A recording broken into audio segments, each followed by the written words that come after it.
Are you on a product team or a feature team?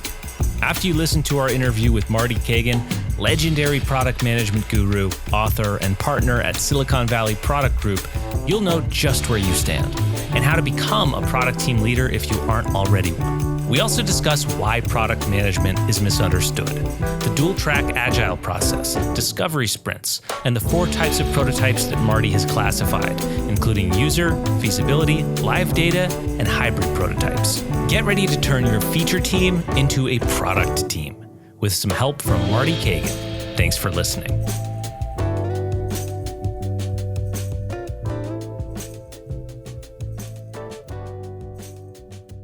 Support for Design Better comes from Gusto, who make running a small business easy. Get 3 months free at gusto.com/designbetter once you run your first payroll. Running a small business is hard work, especially all of the payroll, quarterly tax filing stuff, and HR things. I'd rather be focused on my business and my customers than dealing with the administrative duties. But Gusto makes it easy. They automated the complicated parts of running a business. With Gusto, I never miss federal or state payroll tax filings. And I love the time off requests and time tracking tools. Gusto even offers a small group health insurance option for nearly any budget. When you run into issues you need help with, their HR experts are ready to help.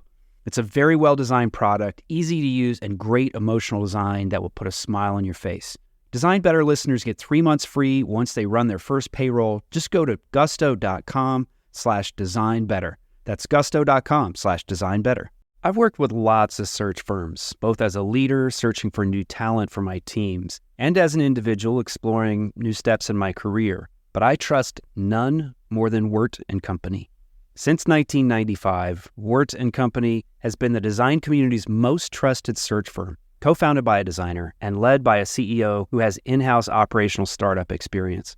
Wirt & Company is guided by the principle that creative leadership is essential to business success. They've helped some of the most admired brands from early-stage startup to Fortune 500 build world-class creative teams. We're talking about companies like Airbnb, the New York Times, the Four Seasons, Notion, Figma, Google, Cartier, and Fair. Not bad. If you're looking for a partner to help you find the right person for a critical role, look no further than Wirt & Company. And if you're looking for your next design leadership role, Wirt & Company will guide you through the process as a friend and a champion throughout your journey. They take the time to get to know you, to understand what you need professionally and personally. Whether you're looking for your next role or your next team member, Wirt & Company can help you find a meaningful relationship. Visit wirtco.com to learn more and get in touch. That's WERTCO.com. Marty Cagan, thank you so much for joining us on the Design Better podcast. It's a treat to have you here. Thanks for inviting me. Your influence in product design is pretty huge. You and your team at Silicon Valley Product Group have helped companies from Amazon to Zendesk and everything in between. And we want to talk a bit about product management, and how that fits into design as well. But maybe we could start by learning a little bit about your background, your origin story. You've certainly been in the industry for a long time and have seen a lot of things. So could you tell us a little bit about your origin story? Well, I started as an engineer in the era of desktop computing and client-server software. So this was before the internet, but it was perfect time for that wave of personal computing. And I wrote software then for about 10 years. And then I got very interested in the rest of product. Basically, you realize that engineering is not enough, that you really have to make sure you're building something worth building. And that really led me into product management and product design. In truth, I was at HP Labs, and they were an early leader in design. They had some pretty decent practices then. Of course, it was a lot of devices and hardware, so there was industrial design played a big role. But they had early interaction design. They certainly had visual design. They had user research. They had a lot of the pieces there. But they also were pretty primitive in terms of product management side, as was most people, even in the best companies. But there was actually one guy there who had spawned off 4 different product divisions at HP, and he agreed to coach me on product. That led me sort of down this other path. A lot of engineers get into product because they're frustrated with the product people. And I would have that was the path I took. Today, of course, there are many paths into product, and they all come with their own strengths and weaknesses, just Sure. like mine. I had some pretty big weaknesses, but that's what this guy was helping me with. And anyway, I got very lucky because Netscape was getting started. The internet was starting. As you know, probably Netscape was the original internet company. So all of a sudden, tech product teams, well, they moved front and center, really. Companies realized this is a gold rush kind of time. Everybody wanted to rush in, but lots of things were changing in how we built software, especially. And things were changing as far as how we build, how we distribute, how we update. Everything was changing, really. And so I got to have a ringside seat to those changes and just worked with some brilliant people that I learned tremendous amount from and loved it, actually, and I'd still be there. But eventually we lost the browser wars to Microsoft, and we ended up, most of us sort of scattering. I ended up joining a young eBay, which was the early marketplace and one of the first real applications getting traction on the internet. And I was brought on, they already had engineering really going, but I was brought on to build out their product and user experience design organizations to hire those skills and show them the latest techniques. And so that was a great experience because that was my first introduction to marketplaces. They were really the first sort of large scale marketplace, and lots of learnings with different kinds of communities. So a whole different set of things you learn. And then after that, I started Silicon Valley Product Group with just a few friends. And we just wanted to work mostly with startups and growth stage companies. And so we've been doing that for quite a while now, like 15 years. So Yeah. that's what I do. That's amazing. Tell us a little bit about that transition, because you had been at HP, Netscape, eBay for maybe a year and a half, and then there's a transition starting your own company. At that point, did you feel like you kind of understood how product teams worked and had a sense for what was broken? Did you leave to start this new company with a mission, or was there something personal behind that? There were two things. One is I wanted to write. I felt like I had quite a few stories to tell from those three experiences. But the other thing was I was already really started at Netscape, to be honest, but all through the time at eBay, I was in contact with friends that had left mostly eBay, but Netscape, and some though early eBay.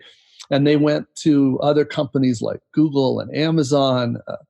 Facebook and Twitter were later, but they go off to these companies and they were calling and asking about things that we had sort of figured out at the Netscape time. And so I realized that wasn't being shared. It wasn't taught in universities. It was just not really covered. So I thought, well, I want to go spend time with those teams. And plus I love working with startups. And because those companies had been there, I was there in the right time, I was able financially to do that, and I've been doing it ever since.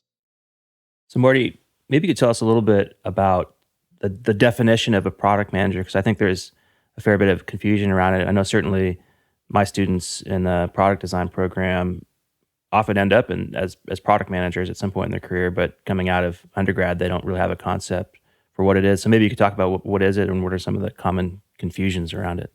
There's no question, especially when you talk about product management versus product design, there's a tremendous amount of confusion out there. I think I understand the root of that confusion. It doesn't make it any easier, but I think I understand the root, but it's kind of non-trivial to describe. The way I describe it currently, and I feel like I'm always getting closer, but it's still a tough topic, is that fundamentally there's two kinds of product teams. There's really three kinds, but in that third kind, you don't need product managers or designers. They're just basically developers, cranking out code. And those are delivery teams. Those are not really relevant to your question, real product and design. But when it comes to real product teams, also known as squads, right, where you have some sort of product manager, some sort of designer, and a set of engineers, then it turns out there's two very different styles of those teams. Most of them, unfortunately, are what I've really come to call feature teams. They are just there to design and build features that the executives usually are the ones coming up with. You can tell them because everything's driven by a roadmap. There's some roadmap of features and projects, and it's got a bunch of features listed there. It's got a bunch of dates, that people hope for, and they're just told, as fast as you can. In that model, of course, the designer does some design. There's not really room, if we're speaking honestly, for user research, but there is some room to do a little design and maybe a little usability testing and then code and deliver. But in that model, first of all, there really isn't product management. There is project management. So most of the product managers out there, people with the title product manager, I try to explain to them they're really project managers. And I also argue that in that model where the designers are given a list of features to build, it's pretty hard to attract good designers to work in that model. They know that that's not really what they trained for, and they're really overqualified just to do that, to apply the patterns that the company has, apply the company style guide. And they can do it, don't get me wrong. And sometimes it's still non-trivial, but it's not really the power of design or certainly product. And I would also argue the same is true for engineers. They are just there to implement. They are not there to invent. Now, on the other hand, the good product teams I see consistently, they look the same. Again, they have a product manager, designer, and engineers, but now they're really doing product and they're really doing design. So in this case, instead of being given a roadmap, they're being given problems to solve. They're usually customer problems. It's okay if they're business problems, but they're problems is the point. There are things that need to be done. It might be finding a way to reduce customer churn. It might be finding a way to grow faster. It might be finding whatever we need to do to make this product successful in a new country like China or Japan. Or it might be a redesign, where we're basically have a bunch of unsatisfied customers and we're trying to make them a lot happier. But it's like that. And in that model, we actually do need a product manager. That's actually where real product management came from, that model. In that model, the product manager has to make sure that the solution that we build is something that the customer will actually buy, valuable, and it's viable. It works for the different dimensions of our business. It's legal, it's ethical, it's profitable, if that's the goal there. It's something we can certainly afford. It's something we know how to market, we know how to sell. It's compliant with all relevant rules and regulations. So that's hard, just to be clear. And that's the real job of a product manager. Now, it's also true that in that model, you need a serious designer as a partner, because now we're not just, sketching out a feature. What we're actually doing is trying to come up with a solution. And it's wide open. We need a designer now that can help us really understand the parameters and the constraints. And they're very heavily prototyping. That's a big difference in a true product team versus a feature team. They have to prototype because they have to figure out solutions that work. So with the designer and with the engineers, now we're trying to come up with a solution that's valuable, usable, feasible, and viable. And that's what I would argue real product team does. That's what I call an empowered product team. They're empowered to figure out the right way to solve that. Now, your original question was kind of getting at this sort of job ambiguity that designers have. So when you have a feature team, and essentially what you have is a project manager, a lot of the time the designer is kind of forced to step up and play more of that product role. And that's one source of this confusion. The second is, if you're in a company that's a good product company that expects a real product team, and the product manager on your team is not up to the level that's needed, then very often either the product designer or often the tech lead has to step up and fill in that role. But I would say those are both exceptions. In a good product company, it really does depend on a capable designer. And when I say capable designer, I really mean somebody skilled in service design, interaction design, visual design, and user research.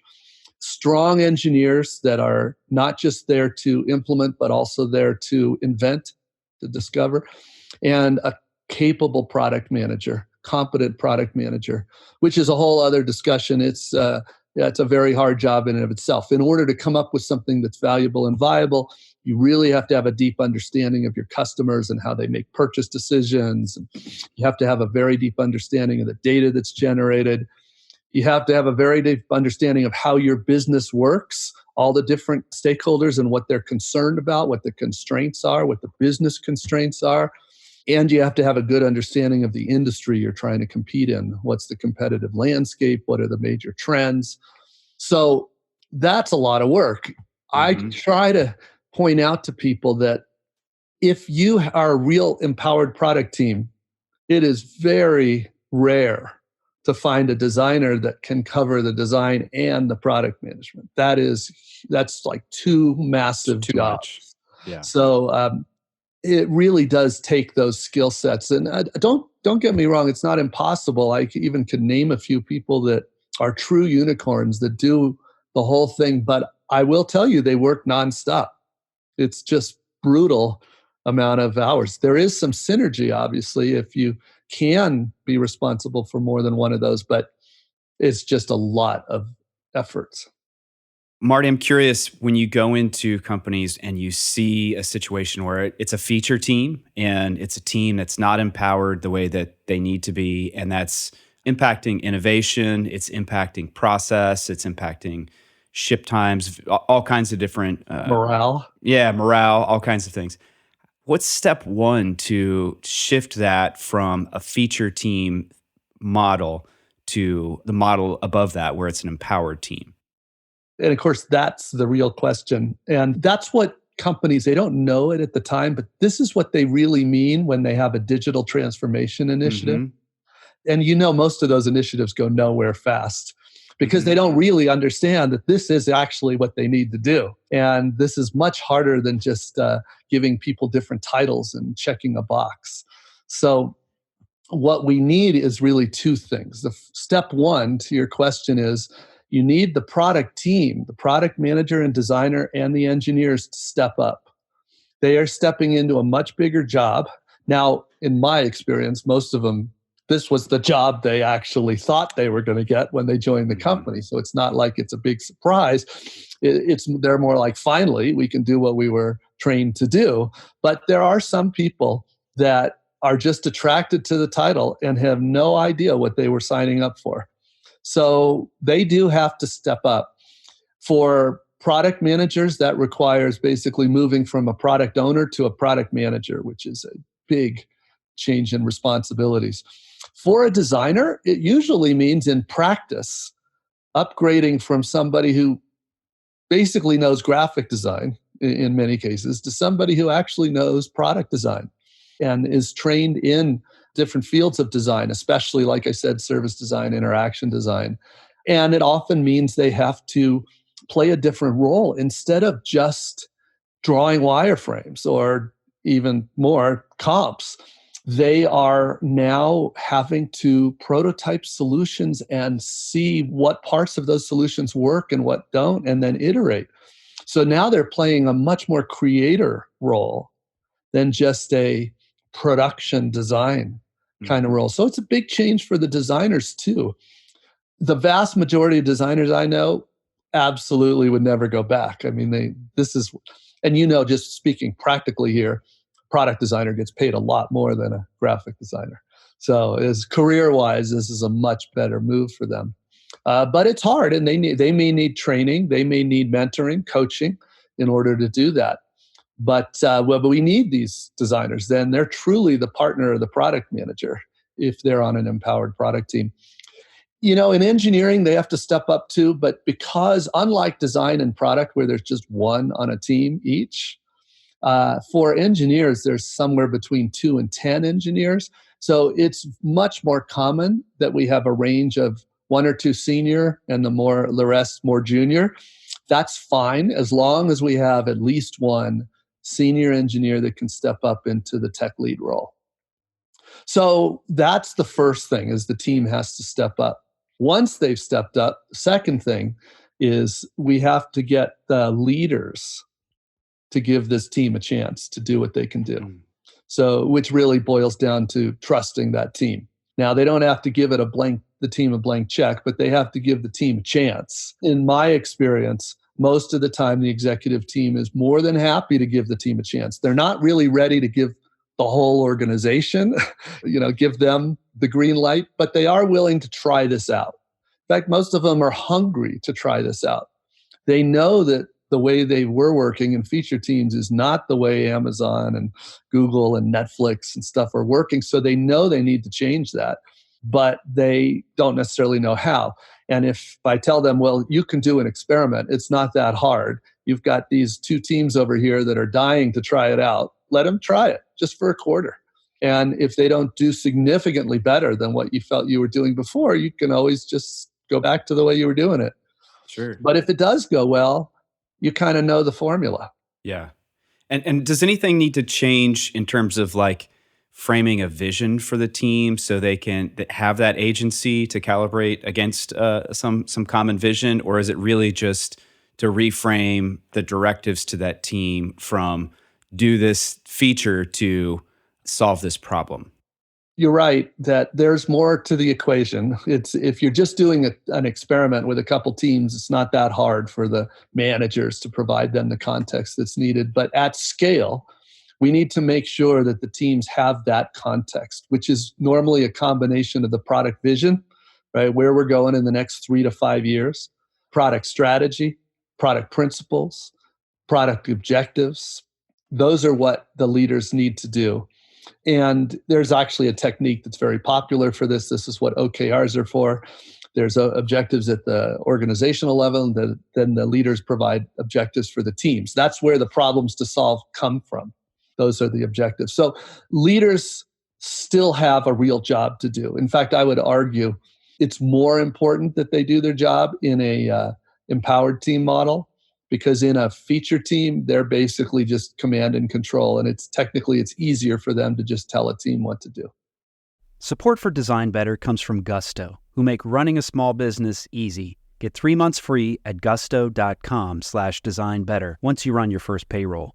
Running a small business is hard work, especially all of the payroll, quarterly tax filing stuff, and HR things. I'd rather be focused on my business and my customers than dealing with the administrative duties. But Gusto makes it easy. They automate the complicated parts of running a business. With Gusto, I never miss federal or state payroll tax filings, and I love the time off requests and time tracking tools. Gusto even offers a small group health insurance option for nearly any budget. When you run into issues you need help with, their HR experts are ready to help. It's a very well-designed product, easy to use, and great emotional design that will put a smile on your face.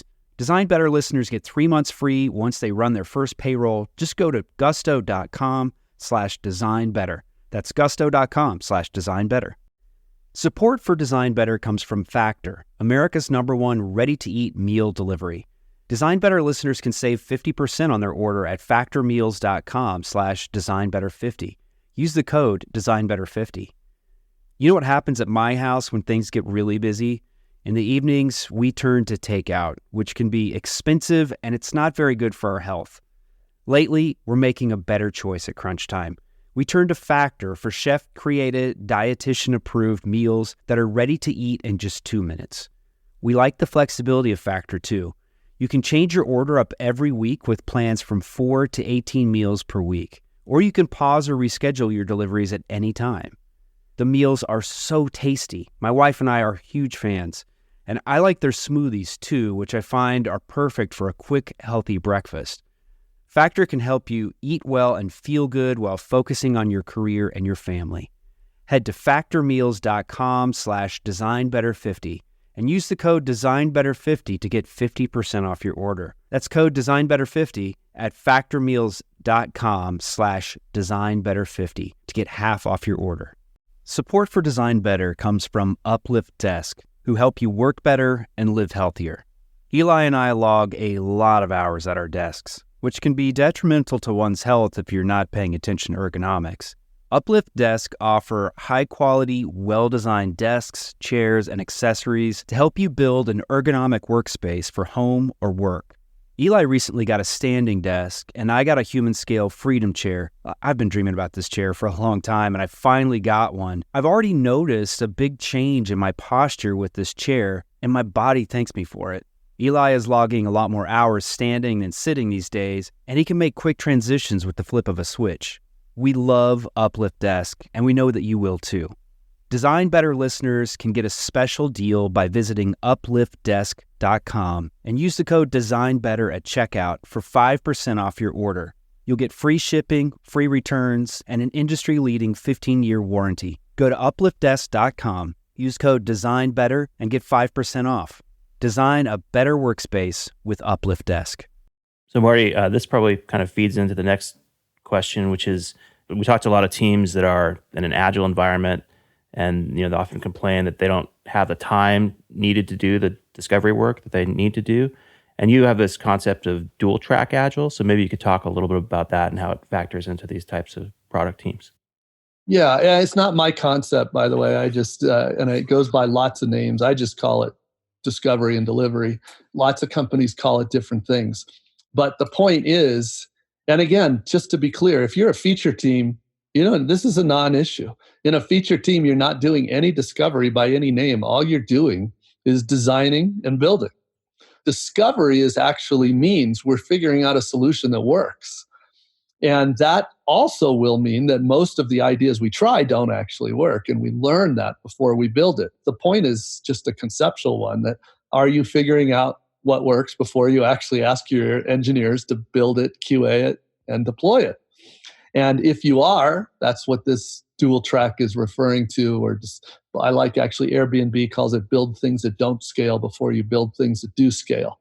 Same idea. Or fake it before you make it. Same idea. They're all saying the same thing. It's usually a false, it's misleading. When a team says we don't have time to do discovery, what they're really saying is they're not asked to do discovery. They're just asked to design and build. And so if you are asked to solve the problems, not just build the features, then this is what we do. It doesn't come at the expense of delivery. In fact, doing discovery usually speeds up delivery because now there's not so much change that happens constantly through a sprint, for example, because we've already done our validation beforehand. So it's definitely not slower, but it is very different. The way a feature team works and the way a product team works is night and day in terms of their actual operation. But if you think about it, what's the job of a product manager and product designer? That is their day job, is to figure out a solution that works. And then the day job for the engineers is to build a product quality implementation of that. We each help each other, but that's the root of our job. I want to dig in a little bit more to that discovery phase. Can you talk about, presumably different companies, different teams approach that discovery phase maybe a bit differently, but could you talk about what that typically looks like? If we were to go into a company that has this built into their process, would we see something akin to a design sprint, or would it be some other format? Well, it's a big question. So first thing I'd emphasize is not a phase, just like engineering is not a phase, right? It's not like your developers are building code every week, right? They're building product every week. So just like we wouldn't call that a phase, discovery is just figuring out what they're going to build in the next sprint. And so it is a little ahead of delivery obviously by definition. But anyway, that's what's going on now. In terms of something like a discovery sprint or a design sprint, that is one of many techniques that we can use in discovery in order to figure out a solution to a hard problem. I happen to really like design sprints and discovery sprints, but I also am very careful because right now there's a backlash against that technique because people try to use it for everything, which is crazy. It's not for everything. In fact, typical teams I work with do maybe one design sprint every quarter. So it's not like something you do every day because in truth, it's way overkill for most of the things that we do. But if you've got a big, hard problem, it's one of my favorite techniques. But there are many, many more techniques. And if you kind of look at what's going on inside design or discovery sprint, basically what's going on is really three things. And this is what's important. And honestly, this is what I'm looking for is how I answer the question you just asked when I go and look inside a team. First of all, are they tackling the risks up front? What that means is every product has these 4 risks I alluded to before. It's got to be valuable, it's got to be usable, it's got to be feasible, it's got to be viable. A lot of things we build, those are not hard. They're straightforward, no-brainers. Some things we build, that's super hard. Obviously, we use our judgment and we decide where are the risks. And then based on those risks, we tackle them. Normally, it's tackled by prototype. And of course, I like to make sure everybody understands that there is no one kind of prototype. There's at least 4 major kinds of prototypes. And every good team I know needs to be capable in all 4 so that they use the right tool for the job. There's different risks, like I said, and so there's different prototypes around there. But also, we have different kinds of products with different kinds of customers. And so you have to make sure you're picking the right kind of prototype for the job, the right tool for the job. And then, of course, you have to decide the right way to test that prototype. Do you test it qualitatively? Do you test it quantitatively? As a general rule, we prefer to test qualitatively because it's fast and cheap. But that is not enough for some of the things we do. And so that's when we use the quantitative techniques. Any good product team is trained in these skills and these techniques so that they can choose the right tool for the situation. So the first thing is this question of, are they considering and then addressing those 4 risks before they ask their engineers to code or to make this practical for a Scrum team before sprint planning? You need to do this before sprint planning, not after. The second thing I'm looking for is, how do they actually solve problems? What I want to make sure they're not doing is some product manager writing requirements or user stories even, and then throwing that over to the designer and saying, give me some wireframes. Then the product manager and the designer take those stories and wireframes and throw it over to the engineers at sprint planning. That is literally waterfall. And I want to make sure that is not what's happening. And the reason I say that is because innovation almost never happens in that model. What we want to make sure happens is the way they solve a problem is the product manager, the designer, and at least the technical lead are solving this side by side in a true collaborative give and take. What that usually looks like in practice is we frame the problem to be solved. There's simple techniques for that, where we basically just know what problem are we trying to solve, who are we trying to solve it for, how do we know if we've succeeded? And then the designer will typically start with a prototype of, here's an idea. And then the engineer and the product manager, at least the tech lead, and the product manager will take a look at that prototype, play with the prototype. And when they're playing with that, they're really looking at 2 things. The engineer is looking at, 1, can I think of a better way to solve this? Because I know the technology. So maybe there's a way better way to solve this. And 2, is there anything in this prototype that freaks me out because it's going to take like forever to build? We want to know that right up front. The product manager is looking at the prototype and they're saying, well, is this something that we could market? Is this something that we could sell? Is this something that would comply with the laws that our products have to do? Is this something I think my customers would respond well to? I mean, these are the things that the product manager is considering. And I will tell you, for the first 20 or so iterations, the answer is lots of no's, right? It's not very good. In fact, it's very common that the designer, even before he or she even finishes the first prototype, is pointing out what a dumb idea it was, and they want to change it themselves. So that's normal. There's typically a lot of iteration in discovery, order magnitude more iteration than there is in delivery. That's kind of the point.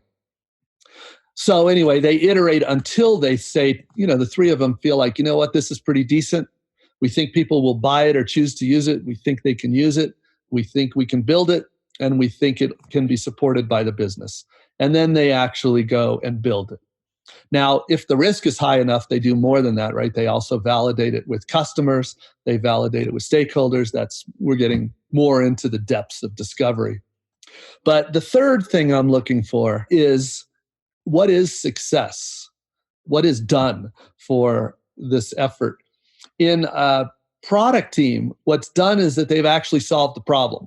So if the problem was that almost nobody buys this product internationally, let's say only 1% of people buy it internationally, and you can't do a viable business with less than, say, 4% international purchases, then we got to get to 4%. And that's done. Just shipping features is not, in fact, very often shipping features doesn't move the needles at all. So what I'm looking at is, how are they measuring success? If they're measuring it by shipping features on a date, that's not useful. That's output.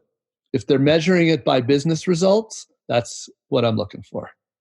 So those are really the three things. Are they tackling the risks up front? Are they solving problems collaboratively between product design and engineering?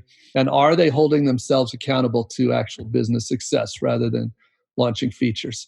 If those three things are happening, even though the company may call it a whatever they want, and sometimes they don't call it anything, I know it's a good team. So you mentioned just now these 4 types of prototypes. Maybe you could just explain them quickly. One of the problems in our industry is that everybody's always looking for this silver bullet. Give me a recipe for a great product. And I'm like, man, I wish I could. But the truth is, it is complicated. Like I said, because of all those risks and because of the quantitative and qualitative techniques. But still, yes, there are 4 kinds of prototypes. The most frequently used prototype, and I love them for this, but it is unfortunately not something that works for some very important cases. But in many cases, user prototypes, which are simulations, these prototypes, they can look very real. In fact, they can be so well done that you don't really have a way to know it's not real, but they look and feel very real, but they're totally fabricated, totally fake. Those are the most common. There's many tools, you may have heard of some of them, but that are terrific for that. That's what they're really designed for. They're designed to help designers create these simulation. And so that is terrific for a whole bunch of scenarios. We also have some things, though, that are very different, like a feasibility prototype is when the engineers are not sure they actually algorithmically know how to build something. Machine learning is a popular example right now. In a feasibility prototype, this is actually some code. It's not a lot of code, but it is some code. And so it does require some developer time. Most prototypes are actually created by the designer, but there are a couple exceptions, and this is one of them. So feasibility prototypes have been around a long time. They are critical for when they're needed. They're not needed all that commonly, but when they are, they're critical to do. And in fact, anytime I find one of those efforts that everybody thought was going to be like 2 weeks and it's already been going 4 months, inevitably, they didn't do a feasibility prototype, and they should have. They could have and should have known this way, way at the beginning. Very often, though, it was already committed before the engineers even saw it. So the third kind of prototype, fabulous kind of prototype, but this is the hardest one to explain. They're called live data prototypes. These are created when we actually need to collect some data to see what's actually happening when we're not sitting down with a user face to face, if you weren't there. Live data prototypes are kind of special because they aren't products, but they do collect actual live data. So under very controlled situations, and usually with very limited distribution. So it's not 5 or 10 users, but it may be a few hundred, it may be a few thousand. It depends on the scenario. These are also created by a combination of the engineers and the designer, but they're very limited. So a live data prototype might take a few days to create instead of a few hours to create, like a user prototype. And then the fourth kind of prototype is really a custom prototype called a hybrid, where what you do is you look at the 4 risks: value, usability, feasibility, viability. You decide what are the particular risks in this particular product, and you create one prototype that's meant to address each of those risks. So it's often got elements of user prototypes, elements of live data prototypes, elements of Wizard of Oz prototypes. Each scenario is very different, but some of the most creative prototyping going on in our industry are actually hybrid prototypes right now. So those are the 4 main kinds of prototypes. There's lots to learn behind each of those 4. Can you talk a little bit about, so beyond prototyping and understanding the problem, how do you and your team think about creating products that they're customer centric, not just in that they're usable, but they're actually really exciting products. They're perhaps emotionally engaging, that they're meaningful to the customer base in some way. Is that something that you think about with teams? A lot of people like to talk about this. Here's where it gets a little muddy. There's a million kinds of products out there. The way you just described it, is a perfect description. Let's say if you're doing a video game. If you don't have it being like super addictive and fun, and there's just you got a very boring game that's going to be what's called a one and done. On the other hand, if you're building online banking, you're probably not going to get people jumping up and down like they do with Fortnite. So I like to sort of generalize this a little bit and say what we're really talking about when you're trying to do a great product from a customer's point of view, which is what's critical when we have this discussion, is two things. It's got to be usable, right? And it's got to be valuable. The usable is the straightforward run, right? If they can't figure out how to set up a bank account or sign up for a tournament in an online game, then it's not usable. They're obviously not going to find value. But there are countless products that are usable and not valuable. So valuable is that judgment that somebody makes at the end to decide if this is solving the problem well enough that they are going to switch to it. Either they're going to buy it or they're going to choose to use it. And the value bar is what's really hard. Now, in truth, value is a function of the technology. It's a function of the user experience. It's a function of the business constraints. All of those things provide value or take away value depending on how well it's done. So the value is more like the result of those things, but we know how to measure value. We can measure it qualitatively and quantitatively for our products or our features. And that's what we do, because if it's not valuable, they won't use it, even if it's incredibly usable. And by the way, even if it's beautifully engineered, if it's not valuable, they don't use it. That is, in a nutshell, the single most common reason for failed product efforts. It's rare that it fails because it's poorly designed. It's rare that it fails because the implementation is too slow. They mostly fail because it's not valuable. And it's not valuable enough to get people to switch to whatever, to get somebody to switch, it's a high bar.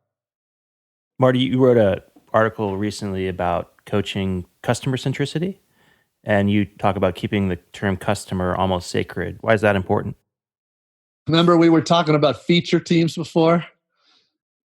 Feature teams, literally when you talk to the product team and you say, why are you doing this? And they get the answer always pretty much the same. The business told us to, the business. And they literally view their stakeholders as their customer. And I think this is a really serious problem. Stakeholders are never the customer. I explained to them, if you're an IT tool, maybe, but if you're a product company, stakeholders are never your customer. Stakeholders are very important. They represent constraints that we need to satisfy, but it really gets down to what's the purpose of a product team. In an IT feature team model, the purpose of the team is to serve the business. In a product team, the purpose of the team is actually to serve the customer in ways that work for the business. It's trying to put stakeholders in perspective. They're a lot like a partner. They have expertise and they bring to the table, and the product team has expertise, but we're not trying to serve them. We're trying to serve the actual real customer. And so because so many teams abuse that term customer, I try to be very strict about that and say, look, that is not the customer. Let's go to the real customer, because that's the one. If we don't please them, then they're not going to give us the money, and our stakeholders are going to be unhappy no matter what. And so what does that look like, going to the customer? Are there specific approaches? Is it just hopping on the phone with some customers, going and visiting them where they are, or maybe some other methodologies that you often recommend? There are many, many techniques, qualitative and quantitative. I'm one of those people that believes every good product team does both qualitative and quantitative every week. I believe that the product team needs to be going to the customer no less than 3 hours a week. And if you're working on something intense like a redesign or a new app, you're probably doing it more like 5 to 10 hours a week. Mm-hmm. Now, the real question is, what are you doing when you're with them? And you could do it lots of ways. Of course, there's face-to-face, which is still great. But even face-to-face, you can go to their office. If it's business, you can go to their home. You can have them come to your offices or your lab, or you can meet them at a comfortable location like a Starbucks. These are normal ways of doing qualitative testing. You can also do group meetings. You can get them together. I'm a less fan of that, but that's a qualitative technique too. And then we have quantitative techniques, like an A/B test is the standard quantitative technique.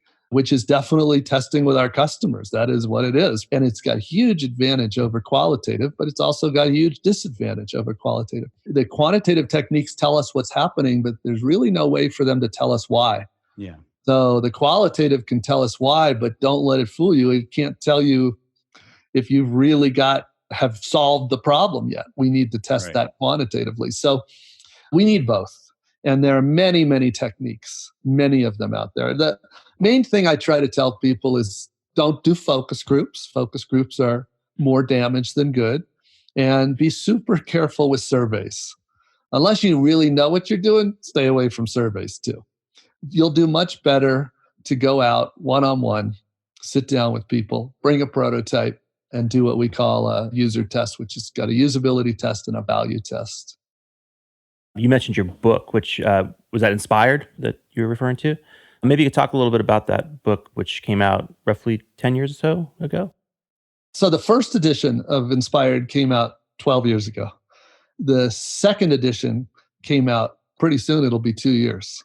And it's not an update. It was a complete rewrite. So after a decade, I thought, really, I had much better ways of explaining all this stuff. So not a single page from the original edition. And it's all really about how product teams solve hard problems. How do you do product discovery? What are the kinds of tools? What are the techniques? What are the people and the skill sets you need on a team?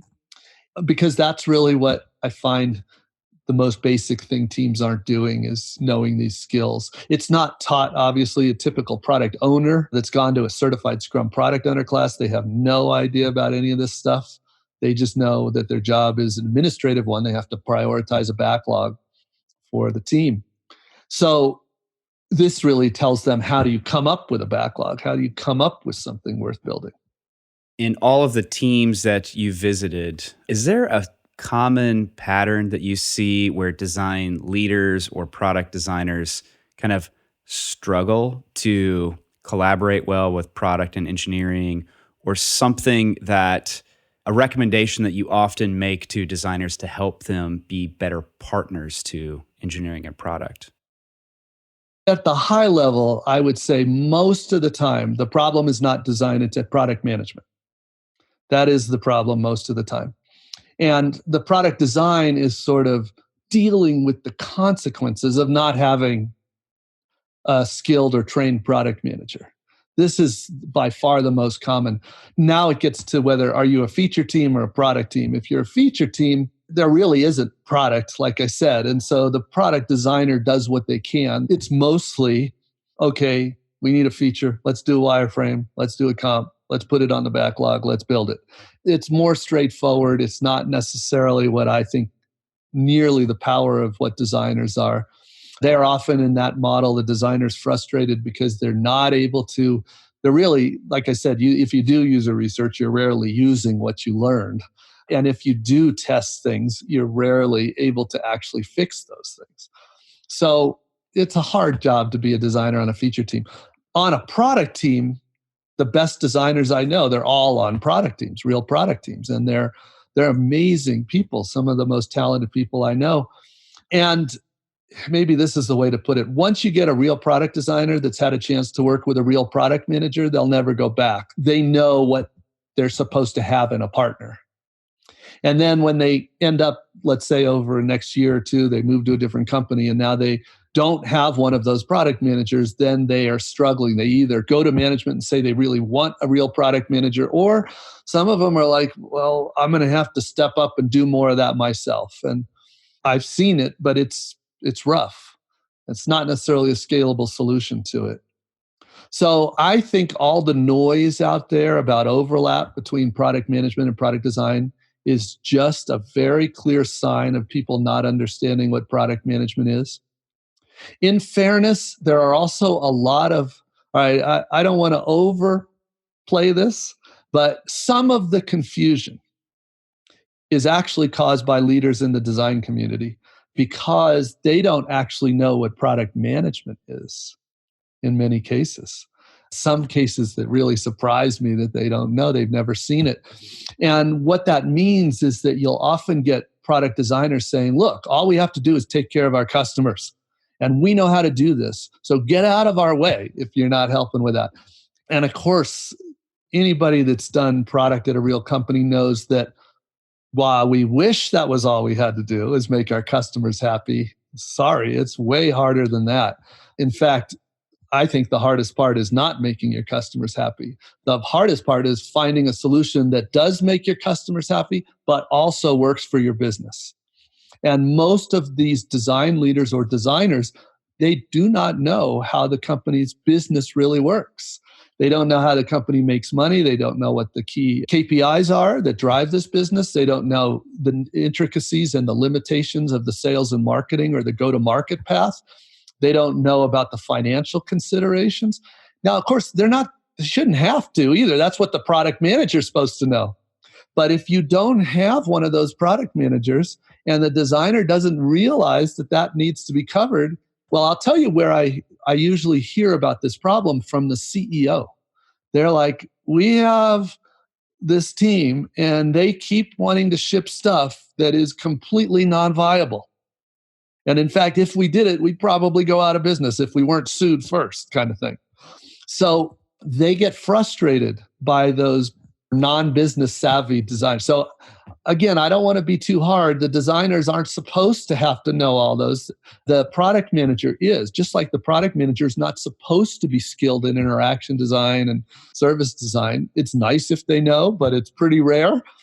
If in a healthy product team, there's really very little overlap. It is very complementary. Marty, we tend to end our conversations with the same question. Curious what you're reading or listening to or learning lately that's maybe sparking your passions or your interests right now. I read a book recently that I just loved. It's called $1 Trillion Coach. It's talking about the guy who I had met a few times, Bill Campbell, known as the coach of Silicon Valley. Mm-hmm. And he literally did coach the founders of Apple and Google and Amazon and many other companies. And so I really love his message. I grew up in the industry hearing his message and learning from people that he had mentored. I just think he has a lot to say, way more to say than almost any of these so-called business experts. There's another book I just realized that even newer, just came out a couple weeks ago by Ben Horowitz, which is all about what it means to have a great company culture. And he's talking about tech companies in particular. It's called What You Do Is Who You Are. And that's a fantastic book also. And Ben has been one of the biggest influences on me early in my career. He's one of the best thinkers in product and technology I know. And he's a great writer. Very good writer. Unfortunately, Ben's one of those guys, he's great at everything he does. Awesome. Well, thank you for those recommendations. And thank you so much for joining us and sharing all this great wisdom, Marty. It's been a pleasure. My pleasure.